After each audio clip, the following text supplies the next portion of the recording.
we're doing a first look at the Carvin Legacy Drive. There it is. Indisputably pretty badass. Now let me tell you the story behind the story. So Steve Vai, who I like to call Jack Butler, absolute badass guitar player. He's had a relationship with Carvin since the Frank Zappa days. I mean, long ago.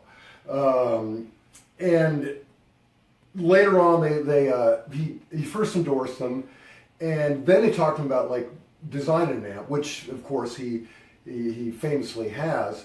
But Steve Vai, although he may be a rock god, he's a mere mortal, and occasionally he needs to do backline gear. And you can't, it's difficult to fly your amps wherever you go. So his idea was, why not put my famous amp in a tiny carry-along format that you could literally put this in your backpack and carry it on any flight. And it will get essentially all of the sounds of his signature amp in a box.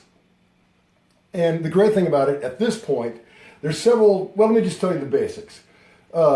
What I'm doing right now, I'm running the output of this into this valve train amp, but I'm only using the effects loop on it. I'm using the return on the effects loop, so it's bypassing the entire preamp section and just using a flat amp into the speakers, which is a great way to go if you're doing a date and you want your signature sound. You can have any platform there, be it solid state or tube or whatever, and run into that. Or, here's where it gets really cool.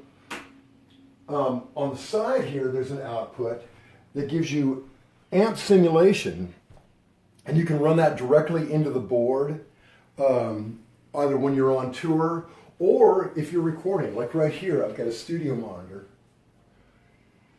and dig this. Okay, this is just, okay.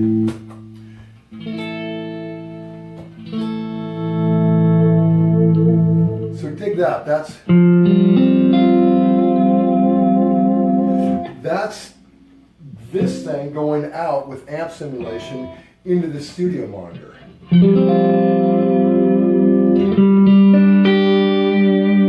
Sounds pretty good, right?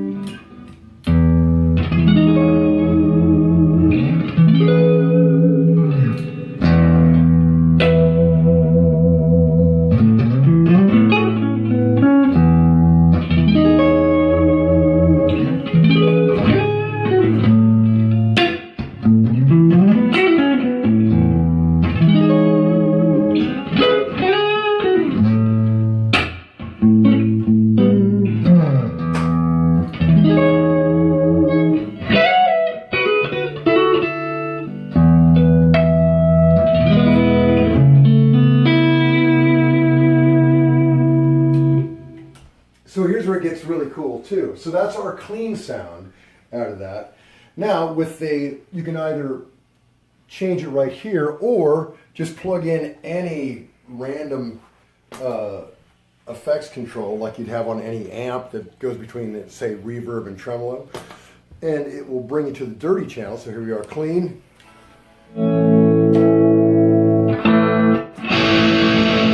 To overdrive. And then there's a secondary gain as well, which you can control either there or right here. Ordinarily, if this was my rig, I would have this on the floor as part of my, and control it that way, but I want to have you able to see it, so I'm displaying it there and using the foot switch out of it. So pretty cool. Then you just take your favorite pedals, run it in front of it like it's just a normal amp. So a really cool idea, right? I agree. And right now, the only thing I'm just running a reverb pedal into it because that's kind of my bag, like a little verb. So that's all it is, just a guitar reverb pedal directly into this. What I really like about it too, I'll go back to, it doesn't really matter. I mean, to me, I think the amp simulation out and the output into an amp sounds nearly identical. I mean, I can't. We can do a taste test. We're going to do a taste test. Let's do it. Let's do it. Chris Keys, let's do a taste test. So that is the amp simulator out of the side, and this is the actual. This is it into an amp. I mean, they're both kind of have their thing. I think that's got a little more sparkle up top, probably because there's a driver. But man, yeah, it's really cool. I was researching this and watching Steve Vai videos, of course, and it's horribly intimidating trying to play Steve Vai stuff because he's Steve Vai. You know, like, I mean, he's an honest to God virtuoso, but was so sweet about this. Hearing him talk about this, he is so kind of humble and like a little kid, really excited about gear. It's kind of amazing to see that, to see this badass, legendary guitar player kind of excited like a kid about gear. Kind of like you. Well, I mean the kid part. The kid part. The kid part. The badass virtuoso thing, no. No. No. I wasn't trying to go there. No. I'm a nickel and dime guitar But player. you're excitable like a puppy. Totally. Yeah, no, I mean, that's what I'm in it for, man. All for the fun. But it's cool to see Vai, who's had this incredible career and has been part of Carvin forever. Gosh, probably. I'm trying to think when. Some of you out there in the internet world may know, but he was just a kid when he was working with Zappa. I mean, like right out of Berkeley. So I think he was, maybe 20, 21, 22 tops. And he's been with them all this time, but he's still so excited about it. It's really pretty great. And this is a very practical approach to a problem that faces every touring musician. No matter how great you are, or what a big deal you are, there's times where you just can't carry your stuff with you. So, and I think Vai is probably, he's touring everywhere all the time. He's not limited to the States or whatever. So I imagine there's a lot of fly days where it makes sense that he did design this, because it's probably something he's dealt with forever. Because he's really particular about his tone, and if you can't get that thing, then it was probably driving him crazy. So, what about that bass? Oh, okay, we had a request to hear it with bass, so what the hell? Yeah, why not? Let's see what happens. We're here for the people. We're here for the people. You give me a dumb idea, I'll do it. Maybe even twice. Yeah. Give me a dumb idea. Okay. So that was my PRS. I was playing through it with just that mighty reverb pedal. Here's my bass.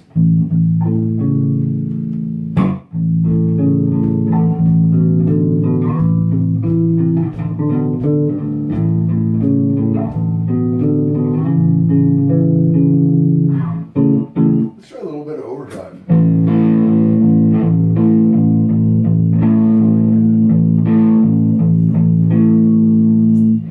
What you people in internet world probably can't hear is all the shit on my walls rattling when I every one of those African masks are just shaking like an angry god right now when you play this. So I don't know. I mean, maybe some of you bass weirdos might dig that application. I am not a bass guy. But it's, I can see it work, particularly in the studio as a preamp. Great way to go. That's what I would love to have, that just for recording. I know that I haven't made the jump to the whole, fractal Kemper thing. But this is a cool studio idea, to have something that sounds that ampish that you can run the direct out just in your headphones directly into whatever your format is you're recording with. Like saying, you know, an Apollo or an Apogee or something like that, run direct into it and be cool at any volume. Pretty handy. Should we hear through with the single coils before we sign off? Chris, great idea. That's why I'm here. Let's do that. Okay, so I was playing the PRS. We tried the bass. Should we try the old Stratocaster? Why not, huh? Or do you want a Telecaster? Anybody care? We got them all. Or do you want P90s? I want you to do all three at the same time. Okay. Yeah. Why wouldn't we, right? Why wouldn't we do all three? Okay, hold on. Let's see. Oh, yeah, we're almost out of time. So here it is with single coils. Now, what I think about it too. Okay, we'll put it on the dirt. Now, when you roll it down a little bit, you know, roll down the volume, it just cleans up so nicely.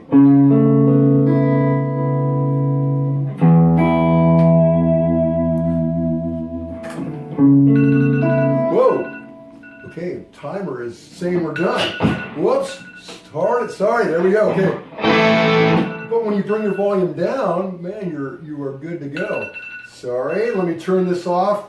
Sorry, ladies and gentlemen. We're live. We're live. Yeah, this is one of those very tight, well-rehearsed shows. Very professional. But when you bring your volume down, man, it just cleans right up. Then you give it the gas. Right?